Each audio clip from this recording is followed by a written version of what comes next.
అరిటాకు, దోశ, అల్లం చట్నీ, పల్లీ చట్నీ. అర్థమైందా ఏం చేస్తున్నామో? మనమైతే దోశ తింటున్నాం ఇక్కడ రెడ్డి గారి దోశ దగ్గర. ఇది కరెక్ట్ మన దిల్సుఖ్నగర్ కోనార్క్ థియేటర్ పక్కనే ఉంటుంది. ఆ పేరు అంటే ఏముండదు, 6-11 ఉంటుంది అన్నమాట ఇదైతే షాప్. సో లొకేషన్ కూడా పింగ్ చేస్తే ఇక్కడ నేను ఎప్పటికీ దోశలు తింటున్నా. పెసరట్టు కూడా అదిరిపోద్ది. పెసరట్టు, ఉప్మా, మసాలా దోశ, ఇడ్లీ ఉంటుంది. ఏదైనా చాలా తక్కువ, 20 to 30 రూపీస్, 35 రూపీస్ మధ్యనే ఉంటుంది ఏదైనా. అండ్ కొంచెం ఆంధ్ర స్టైల్ టిఫిన్స్ అంటారు కదా, అలా ఉంటుంది అనమాట ఇక్కడైతే. So we are having our first bite of dosa. ఎప్పుడు రెగ్యులర్గా తింటా బాగుంటుంది, బట్ మీకు చెప్పడం కోసం వీడియో తీస్తున్నా. ఈ బ్రేక్ఫాస్ట్ సిరీస్లో ఫస్ట్ ఎపిసోడ్ ఇంకా రకరకాల ఎపిసోడ్స్ వస్తూనే ఉంటాయి. ఏమన్నుందో అనేటట్టు కాదు కానీ చాలా బాగుంది. లైక్ దోశ మరీ పచ్చగా పేపర్ దోశ లేదు, కొంచెం మందంగా ఉంది, తెలుస్తుంది ఇది దోశ అని.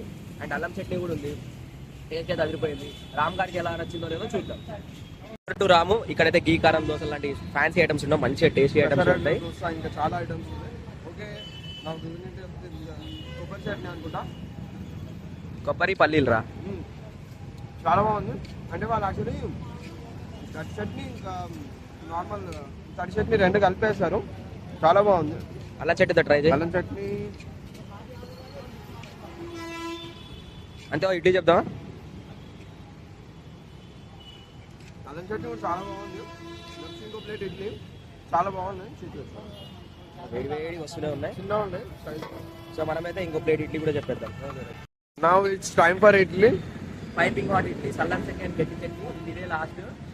సో ఇదైతే 20 rupees plate, plain dosa 20 rupees, మిగతా 25 అంతే. సో అల్లం చట్నీ ముంచేసుకొని గట్టి చట్నీలో కలిపేసుకొని తినాలి.